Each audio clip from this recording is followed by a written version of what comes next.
Hi guys, good morning, good afternoon, good evening. I greet you all according to your time and locations in which you be watching this video. Yes, my wonderful people, I don't come, I don't show again. My people, no be small matter, no be small thing based on waiting the happen for our beloved country, Obodo Naija.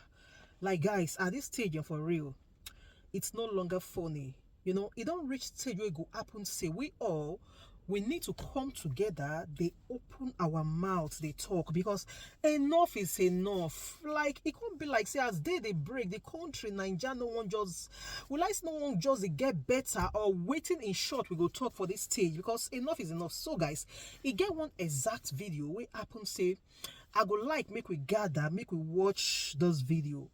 But before they visit our channel for the very first time, they highly welcome. I beg do well to like, share, and subscribe. Leave your thought on the comment section and let us know what you think about this video. So guys, more gather, make we watch this video, and I will see and I give my next one. More watch the video for now. Who is the national chairman of the Young Progressives Party, YPP, Bishop Amakiri, who is live for us here in our studio. Thanks so much, Mr. Amakiri, for joining us tonight. Thank you so much, Sean. Thank God you've just corrected yourself. I don't know why people always like calling us Young People's Party. Yeah, Young Progressives Party. Yes, yeah. One needs to be able to be in the right frame of mind to be able to carry along all of these acronyms and so just. But we've been around, you know, for quite a. You've tried. So you've had a senator. You've had. We've won virtually almost all the elections, apart from governorship and president. That's good. We've won all the elections. Yeah. The one that you are particular, because there are those who will say you should focus on campaign, but now you are going after Chukwuma Soludo, and you are alleging that there is engaged in vote buying. No, you see, when matters like this that are national issues, it doesn't matter who is the person involved. We just need to deal with the issues squarely the way it's supposed to be dealt with. And the reason why we are raising an eyebrow is the fact that if it were to be the other side of the coin, let's say, for example, if it were to be the candidate of Young Progressives Party that has made such utterances, okay, maybe by now it will have been a different ball game. But you see, Sean, if we don't deal with these issues squarely, maybe that is the reason why I think this immunity that these governors enjoy is the reason why most of them, they run amok. Nobody can control them. They are like demigods in their states, right? Because I don't see the reason why we cannot even just for us to comply or to obey the laws of the land. You have just read out something there, what the Electoral Act says. Section 121, 1, A, B, C, D, down to it. It was explicit there. So now, your definition and the allegation against Governor Soludo. Yeah. You made reference to the last election. Yeah, that's the by-election. Yeah. The by-election. Yeah, but what about, because if you are alleging vote buying ahead of this election, you are raising... I'm not alleging, it's what he said in the public, in the campaign. It's what he said. He has mentioned that word, you can imagine you have 326 words in Anambra. And then he's saying any word that gets the highest vote, that win, right, is going to get a 1 million naira. Sum that 1 million times 326. That gives you 226 million, from the taxpayers' money. You are already keeping that money to do. And he's saying local government, we have 21 local governments in Anambra State. He's saying any local government that also, gets the highest number of votes will be given 5 million. Now, times 5 times 21, it will give you 105 million. You put all together, it's giving close to almost 500 million. So that's why I say, you see, I think... What purpose did he say this money is for? For electoral inducement. Did he say it's electoral inducement? Did he mention the purpose? Is it for development? Look, a man, let me tell you, if you are a governor in a state and you have performed, immensely well, right? You don't need to make such utterances. Let the statistics speak for you, or let the record... Has he done it? If he has done what? Has he done it? You are alleging that he's involved in vote buying. The fact that he even mentioned that, you are already preparing somebody. It's like me coming to us telling you that Sean, tomorrow be prepared. I'm going to fight you. Let us even assume that I'm not going to fight. I've put some fear in you. So, and you are when we say electoral inducement in your petition, Bishop Amakiri, you are quoting section 121, sub 1 of the Electoral Act, which reads, according to what you quoted here, says, quote, a person who directly or indirectly by himself or by any other person on his behalf corruptly makes any gift, loan, offer, promise, procurement, or agreement to or for any person in order to induce such person to procure or to endeavor to procure the return of any candidate at any election commits an offense and is liable on conviction to a fine, 500 on imprisonment, or both. Yes. Furthermore, Section 1212 says the voter who accepts or takes such inducement also commits an offense and is liable to a fine or imprisonment. Absolutely. So you see, that's why now we are worried about this, because we feel that elections should no more longer be a thing of procurement, where people rig election into offices. This is a man who promised a Taiwan for India Anambra. This is a man who has promised a Dubai for India Anambra. All in this. Where I go to Anambra today, where is the Taiwan that he has promised?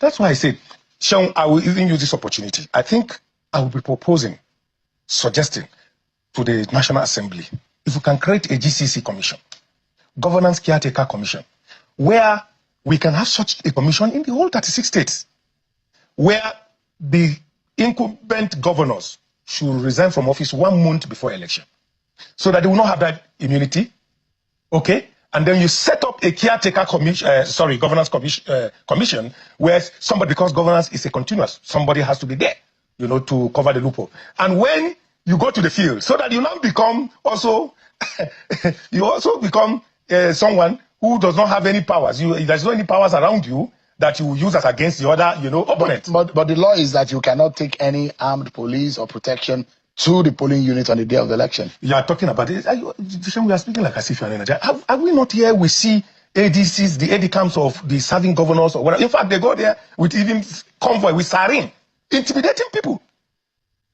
So I feel that we should have such a commission that can deal with this issue. I mean, that those who will say, look, you and your party and the rest of you are just afraid of Soludo. No, why should I look? That his popularity, you see, his campaign, and how people are trooping out for him, and that your fear is that he's going to beat some of you, and that's what you're Let me tell you today, if Soludo is not in power, if he's not in power, with the present record of his performance in Anambra, if he's not in power and he's not using the power of incumbency, he cannot beat the YPP candidate. Really? Who is the YPP candidate?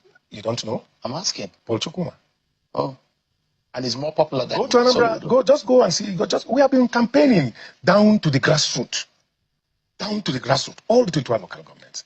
Look, if we want to be serious in this country, I think we should take some very painstaking decision, because we need to come with a very reformative ideas that will give this country a more befitting kind of electoral process.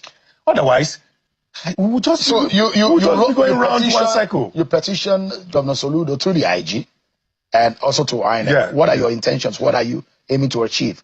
Well, my intention now is, number one, I know that obviously he's enjoying immunity, and then maybe possibly he might not actually... it cannot be prosecuted. It cannot be prosecuted at the moment, and that is the reason why I'm calling for this GCC commission, you know, Governance Caretaker Commission. Which cannot happen now. Well, it cannot happen now, but I'm saying, if we are serious in our country... Does this letter you have written, is this more valuable than a tissue paper, a toilet tissue paper, in terms of the real essence of it, beyond the fact that you have raised an allegation, but in the reality, what is in value? Well, if it has no value, maybe you wouldn't have called my attention to come and throw more light on it. I'm saying that in reality, you may have a valid argument. Yes. But in reality, you have said... Posterity is going to... So you raise this for posterity. You know nothing can happen, right? Maybe because of the system, but in a system where... one of the constraints is the fact that governors enjoy immunity. That's what I'm saying. I'm telling you that if it were to be a YPP candidate or any other candidate that had made such comment, by now, they would have used that against the candidate. I tell you, maybe by now, maybe they would have been going to see our candidate maybe in the cell or somewhere, defending himself of why he made such utterances. So, but however, I think one of the reasons why we also put this petition forward was to call the attention of the INEC chairman, the new INEC chairman. This could be a litmus test for him, that he should also caution his presiding officer, that is the POs in the polling unit, with the security agency. And the reason why we also petition the IG is to also, for the IG, to also call, on his security, personnel to do justice to this. They must be in their satellite in the forthcoming election in Anambra, where they must ensure there is nothing like vote buying in that election. And I can assure you that without vote buying, There is no any reason, there's no way a Soludo can return to power. Give me a moment. Bishop Amakli, so that we can wrap up this conversation. You look at it, there are those who say, no matter what, it does look like Soludo is coasting home and it might just win this election. But the man does not seem given. You said you heard him. Maybe there will be a change of mind. Change of mind where? When he has, you see, when people work with the mindset of people, I think they have continued to take advantage of some of the citizens, especially those who go to vote. The strategy has been working for them, the inducement strategy, vote buying. It's been working for them. For example, and I'll give you an example. The by-election that took place August 16, I was in Anambra. I spent almost 2 weeks, right? And all our agents in the polling units were received after the election, all the reports. Most of them, about 85–90% of them, their complaints were there were massive vote buying and intimidation. So how do you call that one a victory for somebody who muzzled his way into power? You call it a victory? So the people, and most times the people continue to tell you Nigerians are hungry and there is hunger in the land. And that's the reason why people cannot actually, reject the 5,000 or 10,000 naira, 20,000 naira, whatever you call it, to cast their vote. See, look, until we begin. See, I think we need to empower the POs in the polling units in conjunction with the security agencies that are attached to these presiding officers. That if there is any situation like that where a report is made by the security personnel attached to them in that polling unit, where they find somebody buying vote or selling vote, that vote should be cancelled. So what would you now do? What options do you have available to you now? Well, we have raised the alarm, and then I think that security agencies also should take this serious, because we're talking about our country. It's not just about a YPP. Yeah, okay. So we have raised the alarm, and we are in, by the grace of God, we are in the race, firm, and we know that we're going to coast to victory. We're going to win that election. Bishop, forget about whatever inducements the Bishop Amakli is the national performance is there.